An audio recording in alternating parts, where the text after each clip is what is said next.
Anna, so let us know what's the most significant. It's not the first protest, but they were quite big. What's happening now, and what are the what can happen next? Hello, Natasha.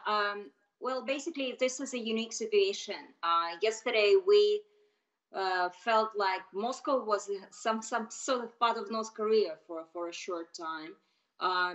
The detentions began the night before, and all leaders, all the protest leaders were detained. Their homes were searched. People complained about their computers being confiscated. So basically, protesters came out to the streets without any leaders. And all day long, people were protesting all over Moscow downtown, on Tverskaya Street, opposite the city hall, on the old Arbat, on the pedestrian street. People were marching and chanting. And one of my friends who lives there said that she hadn't seen any protesters in that street for years and years. So, and that the protests continued, detentions continued for many hours. There were lots and lots of National Guard forces, Rosgvardia forces all over the city, all over the city's downtown. And people I saw were mostly young people. It seems to be generational protest. Anna, and so what is at stake? Because these are local elections to Moscow City Council. So is it like that even there the opposition candidates, or let's say independent candidates, can get?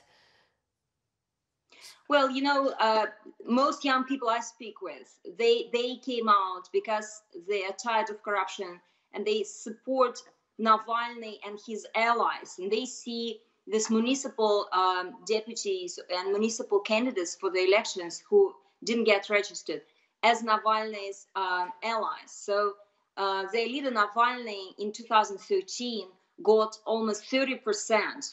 He came second, although he didn't have any television access to state channels. He didn't have any administrative resource. So this is public support. And now police authorities say that up to 600 people were not even from Moscow. They were coming from other cities. We're checking this information. Most people we interviewed were from Moscow, and they were very young, and they were quite genuine. You know, they wanted to have a chance to vote at a fair election. And do you know what will happen next? Are there any other protests next week planned? So, because it's not like something had ended. No, because most of the candidates for this election, upcoming election in September, for the municipal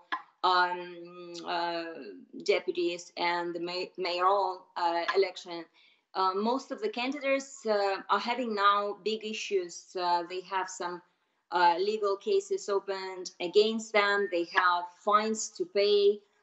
Some of them are still behind bars. Alexey Navalny was hospitalized with some strange form of allergy. So for now, today is a day when the city that was a big mess yesterday is recovering. Anna, thanks a lot for your reporting, and we'll follow this story.